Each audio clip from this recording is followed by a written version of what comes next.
옆에 분과 함께 인사 나누고 시작할까요? 복음이면 가능합니다. 복음이면 가능합니다. 복음이면 가능합니다. 네. 다음 세대 주일이라고 해서 좀 밝고 쉬운 내용으로 전해야 하지 않겠나 생각을 했는데요. 의외로 하나님께서 좀 무거운 주제를 던져 주셨습니다. 제목이 답이 없을 때. 답이 없을 때 우리 다이가 이해할 수 있을까? 우리 선율이가 이해할 수 있을까? 하지만 여러분, 우리 어린이 청소년들도 아마 앞으로 살면서 답이 보이지 않는 시간이 찾아올 수가 있습니다. 혹은 지금 그런 시간을 보내고 있는 성도님들도 계실 텐데요. 오늘 말씀이 그 누군가에게는 치유와 회복의 시간이 되고 또 누군가에게는 예방의 시간이 될 수 있기를 바라는 마음으로요, 함께 나눠보고자 합니다. 자, 이제 제가 어려운 이스라엘 어려운 역사 이야기를 좀 할까 해요. 우리 친구들 준비되셨죠? 우리 준민이, 지아도 준비됐나요? 지우, 지성이도 중간고사 보느라고 너무나도 수고 많았는데 우리 예지도. 자, 좋습니다.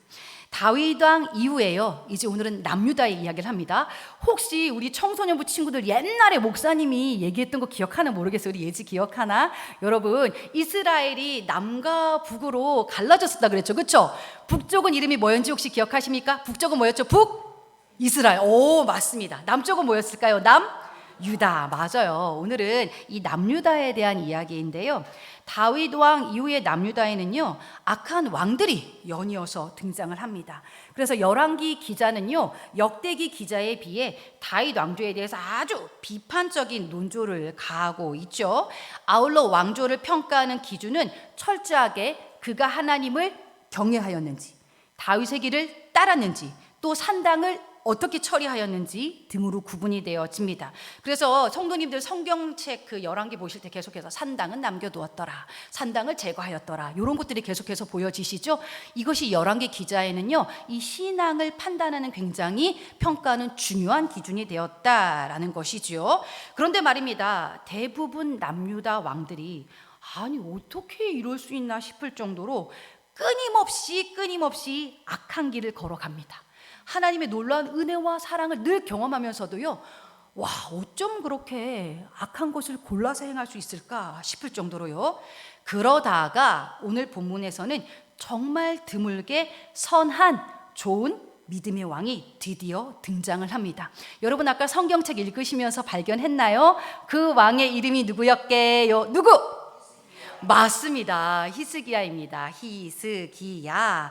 열왕기하 18장에서는요, 히스기야에 대해 그가 이스라엘 하나님 여호와를 의지하였고 그의 전후 유다 여러 왕 중에 그러한 자가 없었다라고 평가를 합니다. 한마디로 그는 믿음의 왕이었다라고 평가를 하는 것이죠. 그는 25세의 왕이 되어 산당을 제거하고 모세가 만들었던 놋뱀을 부수게 됩니다. 무엇보다도 하나님 말씀을 지키려고 애를 썼던 왕이었죠. 그러한 까닭에 하나님은 그와 함께 하시며 그가 어디로 가든지 형통하였다라고 성경은 기록하고 있어요. 반면 그의 통치 6년 차에 이르러 드디어 커다란 위기, 삶에 있어서 답이 없는 상황이 찾아옵니다. 여러분 살면서 답이 없었던 적 경험해 보셨나요? 사랑하는 사람 상실했을 때, 혹은 건강을 잃었을 때, 내 인생에 있어서 어디로 가야 하지? 뭔가 늘 끊임없이 고민하게 되어질 때에. 그런데 오늘요, 이 히스기야 왕에게 있어서 답이 없는 상황은요, 동족인 북왕국 이스라엘이 아수르에 의해 멸망을 당하고만 사건을 통해서 찾아오게 됩니다. 멸망을? 그 당시에 강력한 아수르에 의해. 여러분, 아수르에 의해 멸망을 당한 이 북왕국 이스라엘에 대해서요, 열왕기하 18장 12절에는 그 원인을 이렇게 말씀하고 있습니다. 이는 그들이 하나님 여호와의 말씀을 듣지 아니하고 그의 언약과 여호와의 종 모세가 명령한 모든 것을 따르지 아니하였음이더라 라고 이야기하죠. 즉 북왕국 이스라엘의 멸망의 원인이 무엇이었다? 하나님 말씀에 불순종했다라는 것입니다. 맞습니다. 즉 하나님의 말씀을 떠난 북이스라엘은요, 결국 역사 속에서 사라지고 만 것이죠. 아수르는 당시에 엄청난 군사력으로 주변 국가들을 점령해 가고 있었어요. 아수르는 잔인하기로도 아주 유명한 민족이었습니다. 애굽도 바벨론도 당시에는요, 아수르에 비하면 약소국으로 모두가 아수르에 점령당할까 봐 평소에는 친하지도 않아요. 그런데 이때 갑자기 서로 외교적 긴밀함을 놓치지 않으려고 주변 국가 모두가 전전긍긍하던 시대였습니다. 한 민족이었던 여러분, 이 북이스라엘의 멸망을 지켜보면서 남유다 왕은 어떤 생각을 했을까요? 위기죠. 우리도 지금 이 위기 속에서 뭔가 돌파구를 찾아야만 하는 상황이죠. 이 전례 없던 위기감 속에서요, 그렇게 칭찬받던 믿음의 사람 히스기야도요, 불안함을 느꼈습니다. 히스기야도요, 하나님과의 그 시선을 놓치고야 말았던 거예요. 국제적인 그런 정세가 심상치 않으니 왕으로서 당연히 근심은 되었겠지요. 그러나 문제는요, 믿음의 사람 히스기야가 하나님과의 시선을 놓침으로 인해서 생각이 복잡해지기 시작한 거예요. 그리고 인간적으로 계산이 돌아가기 시작했던 것입니다. 여러분, 이것이 하나님과의 시선을 놓칠 때 나타나는 사람들의 특징입니다. 생각이 굉장히 많아져요. 그리고 답도 없는데 자꾸 그 답 없는 그 계산들을 내 머릿속에서 끊임없이 하게 되어진다라는 것이죠. 그리고 속도감이 빨라집니다. 조급해지는 거예요. 빨리 문제를 해결해야 되는데 이거 어떻게든 해결하고 싶은데 조급해지고 마음의 여유와 평안을 잃어버리게 되죠. 그러면서요, 나도 이참에 다른 나라들처럼 외교적 전략을 사용해야겠다라고 생각했습니다. 즉 인간적인 방법으로 뭐라도 좀 해봐야겠구나라고 마음이 히스기야 왕 또한 조급해졌던 것이죠.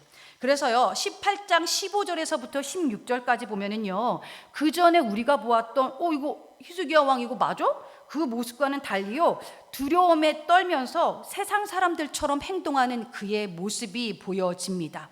히스기야가요, 아수르 왕의 눈치를 보면서 은과 금을 아수르의 조공으로 바치기 시작하는데요, 심지어 성전 문의 금과 기둥에 붙어있는 그 금딱지까지도 다 벗겨가지고 아수르 왕에게 바치는 그러한 치졸한 모습을 보여주기 시작해요. 와, 이거 믿음의 사람 히스기야가 맞나 싶을 정도로 너무나 비굴하고 세상적인 모습을 보여주고 있죠. 하지만 이러한 노력과는 달리 아수르의 군대 장관인 랍사게를 시켜서요, 예루살렘을 결국 치게 만들어 버립니다. 와, 여러분 이런 경험 해보셨습니까? 인간적으로 엄청나게 계산하고 노력하고 막 발버둥을 쳤는데 답이 없는 상황이 더 첩첩산중이에요. 문제가 해결은 되지 않고 더 심한 상황이 닥쳐왔다라는 것이지요. 뭐예요? 그렇게 잘 보였으면 보호해줘야 되잖아요. 그러면 이제 우리를 침공하지 말아야 되잖아요. 그런데 전혀 상관없이 지금 예루살렘 코앞까지 왔다라는 것이죠. 인간적인 모든 노력이 통하지 않게 된 것입니다. 여기서 끝이 아니었어요. 아수르의 장수들이요, 건드려서는 안 되는 영역까지 침범하고 맙니다. 건들면은 안 되는 내 인생의 성까지도 침범해버려요.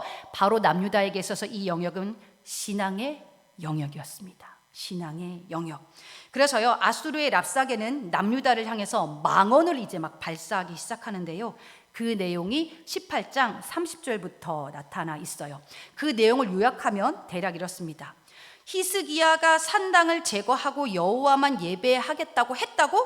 그거 다 어리석은 행동이었어. 야, 히스기야 말 듣지 마라. 민족의 모든 신들이 아수르 앞에서 다 무너졌잖아. 여호와라고 별 수 있을 것 같아? 너희들이 믿는 그 여호와 하나님도 절대 아수르를 이기지 못할걸? 이렇게 하나님과 하나님의 백성을 모독하는 말을 했던 것이죠. 여러분, 이런 말을 들으면 여러분 어떠십니까? 솔직히 화가 나야 되는 것이 정상인데요. 그런데요 말이죠, 여러분, 의외로 바로 이 지점에서 우리가 많이들 무너진다라는 것입니다.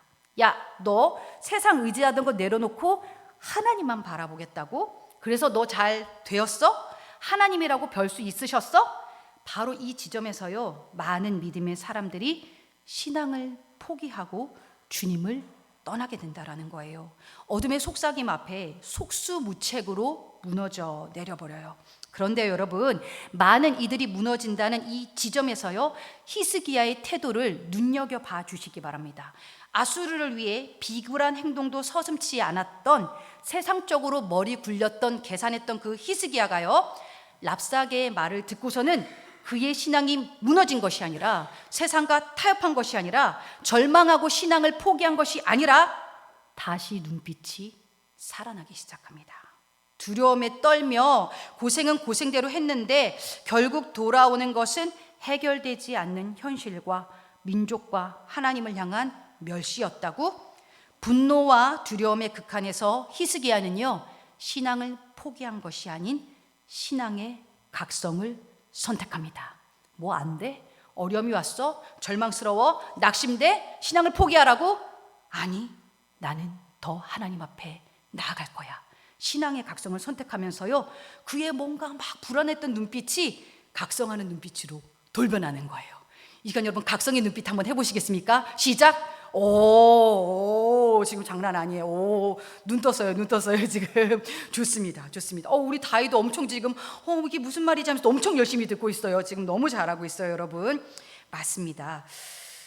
여러분도 이러한 지점에 다다랐을 때에 신앙을 포기하고 싶은 유혹이 자꾸만 찾아오죠. 하지만 절대 포기하지 마시고요, 신앙을 다시 한번 각성하는 시간이 되시기를 바랍니다. 세상 방법이 아닙니다. 그리고 내 영혼을 향해서 이렇게 여러분 선포해 주십시오. 내 영혼아, 정신 차리자 라고요. 한번 해볼까요? 여러분 영혼을 향해서 내 영혼아, 정신 차리자. 시작! 내 영혼아, 정신 차리자. 맞습니다. 그리고 나서 이제 19장 1절부터는 히스기야의 결연한 의지가 나타납니다. 히스기야 왕은요, 드디어 기도하기로 결단합니다. 그리고 나서는 19장 14절에 보여지는 것과 같이 하나님 앞에 낱낱이 그 상황을 보고드리고 있는 히스기야의 모습이 나타납니다. 그는요, 하나님을 찬양하는 것로부터 시작하여서요, 조목조목 아수르 왕 사네립이 보낸 무례한 편지에 대해 하나님 앞에 고발합니다. 그러는 거예요. 이제 나와가지고 하나님의 영광 받으옵소서, 찬양 받으실 하나님, 높임 받으신 하나님 감사합니다 이래놓고서는요, 그 사네립이 엄청나게 무례한 편지를 썼단 말이죠. 그거를 딱 하나님 앞에 펼쳐놓는 거예요. 그래서 하나님, 저 녀석이 나한테 이렇게 했어요. 제가 나한테 이렇게 했어요. 그러면서 지금 뭐 하는 거예요? 하나님 앞에 고자질하는 겁니다. 여러분, 우리 청소년 친구 여러분, 학교에서 참 어려운 상황들 많이 겪으시죠? 답이 없는 상황 많이 겪으시죠? 그 상황들을 가지고 혼자 끙끙 앓는 것이 아니라, 친구 붙잡고 얘기하는 것이 아니라 그 상황을 그대로 하나님 앞에 가지고 와가지고요, 낱낱이 고자질하는 거예요. 하나님, 그 친구가요 이랬습니다. 하나님, 제가 이 상황 속에서 지금 이렇게 넘어졌습니다. 그거를 하나 조목조목 하나님 앞에 아뢰는 것입니다. 오늘 진짜 히스기야는요 고발했어요. 그리고 나서 그런 잔인한 족속으로부터 이스라엘을 구원해 주실 것을 간절히 간구한 후에 히스기야는 역시나 하나님만이 홀로 하나님 되심을 선포하는 기도로 마무리를 맺습니다. 어떻습니까, 여러분? 그냥 기도하신 거 아닌가? 기도한 거 아닌가? 하나님은 과연 이러한 그의 기도를 들으셨을까? 19장 20절입니다. 우리 함께 읽어보도록 할게요. 19장 20절 시작. 아모스의 아들 이사야가 히스기야에게 보내 이르되, 이스라엘 하나님 여호와의 말씀이 내가 아수르 왕 사네립 때문에 내게 기도하는 것을 내가 들었노라 하셨나이다. 아멘. 내게 기도하는 것을 내가 들었노라. 하나님께서 선지자의 입술을 통해 하나님께서 말씀해 주셨죠. 뭘 하셨어요? 내가 들었다. 네가 기도하는 거 내가 다 들었다. 다이아, 너가 기도하는 거 하나님이 들으셨대. 준민아, 네가 기도하는 거 하나님이 들으셨대. 그리고 이내 하나님은 히스기야의 기도에 응답해 주시죠. 19장 35절에 보니까요, 이 밤에 여호와의 사자가 나와서 아수르 진영에서 군사 18만 5천 명을 친지라. 아침에 일찍이 일어나 보니 다 송장이 되었더라. 할렐루야.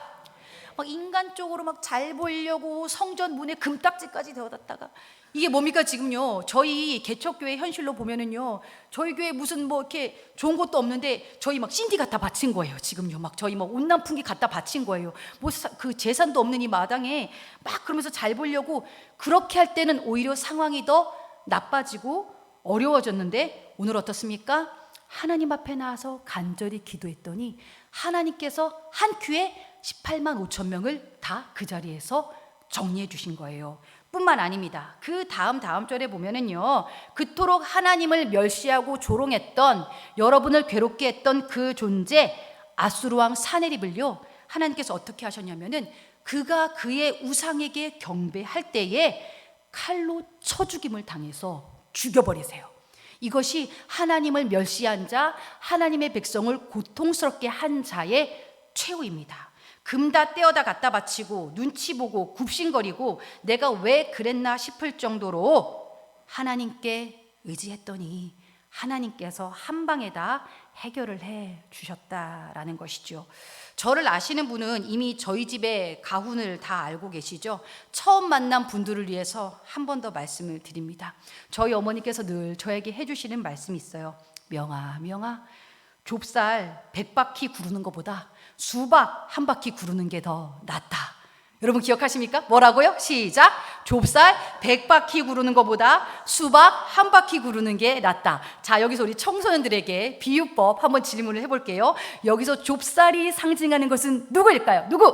바로 맞습니다. 바로 나예요. 그죠? 그렇다면 여기서 좀 외람된 표현이지만 수박이 상징하는 것은 누구일까요? 수박 누구? 맞아요. 하나님이에요. 하나님. 맞습니다. 즉요, 내가 아무리 애쓰고 발버둥 해봤자 결국 하나님께서 손가락 한번 까딱 해주시는 것이 가장 완전하다라는 것입니다. 모든 인간적인 방법 뒤로 하고 내가 하나님 앞에 무릎 꿇었을 때, 엎드렸을 때에 하나님은 하나님의 방법으로 모든 것을 해결해 주십니다. 우리 친구들 특별히 꼭 기억해 주시기를 바랍니다. 그런데 이쯤 되면 여러분, 히스기야의 신앙이 업그레이드 되었구나, 역시 우리 히스기야 대단하다 칭찬하고 또 해피엔딩으로 끝나면 얼마나 좋겠어요. 그런데 여러분, 하나님께서는 참 어떻게 표현하면은 얄궂다 그렇게 표현해야 되나요? 하나님 참 때로는 너무하시네, 이런 고백 여러분 해보신 적 있습니까? 바로 또 히스기야에게는요, 운명의 먹구름이 다가오기 시작했습니다. 히스기야 참 애썼잖아요. 진짜 고생했잖아요. 그런데 이제 열왕기하 20장에서는요, 이렇게 고생한 히스기야에게 시한부 선고가 한 번 더 주어지게 됩니다. 야, 뭐라고? 내가 이제 곧 죽는다고? 이제 기껏 민족의 위기를 넘겼는데 내 개인적으로 뭐야? 내가 죽는다고? 이때 여러분, 히스기야의 마음이 어땠을까요? 아무리 믿음이 좋고 하나님을 사랑해도 사실 이쯤 되면 섭섭하지 않았을까? 아니, 답답했을 것입니다. 사실 남유다 왕조를 통한 또 하나님의 언약이 있었잖아요.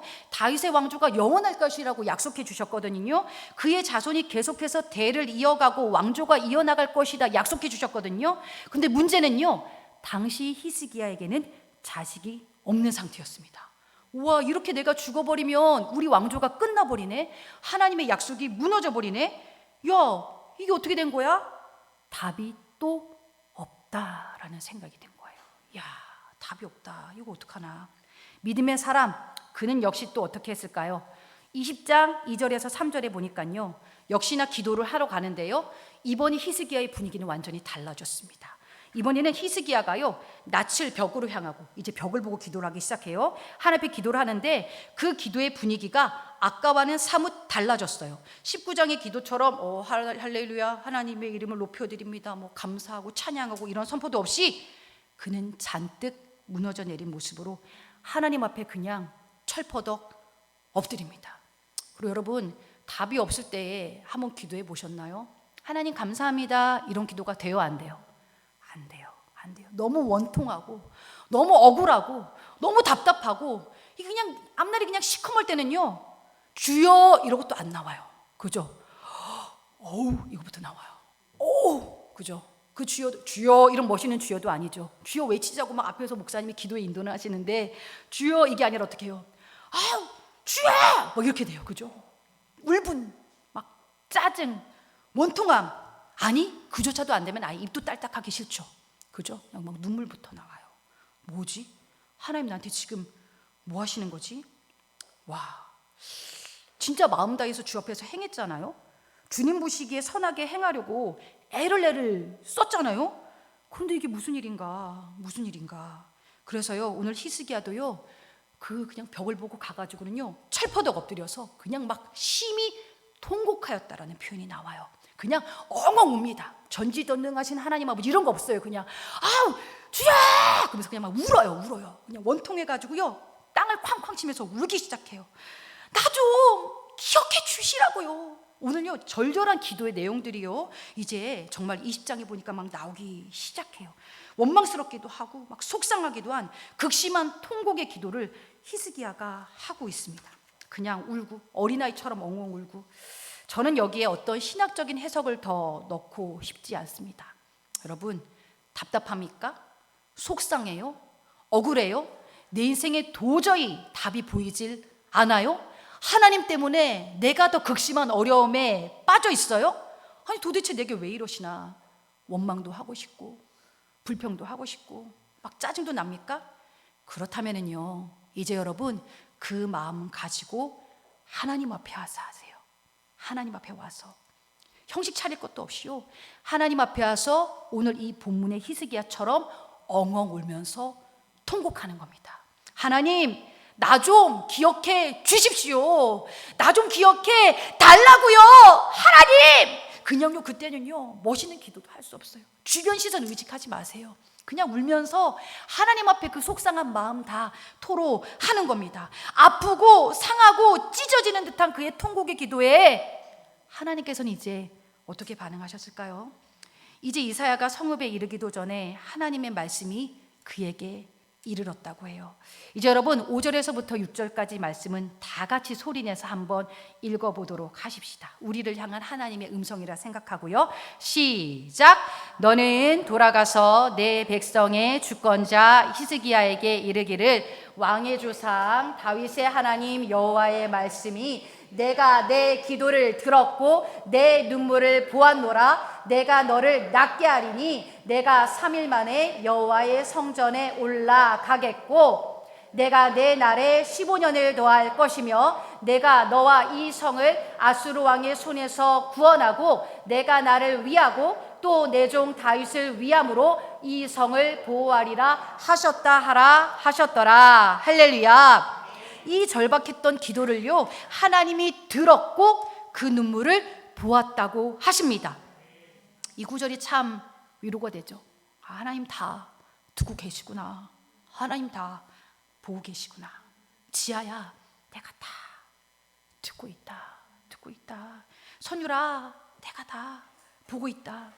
그렇게 여러분 인정받고 칭찬받고 싶은 삶이라면요, 굳이 사람 말고 이제는 하나님 앞에 잘 보이는 삶을 선택합시다.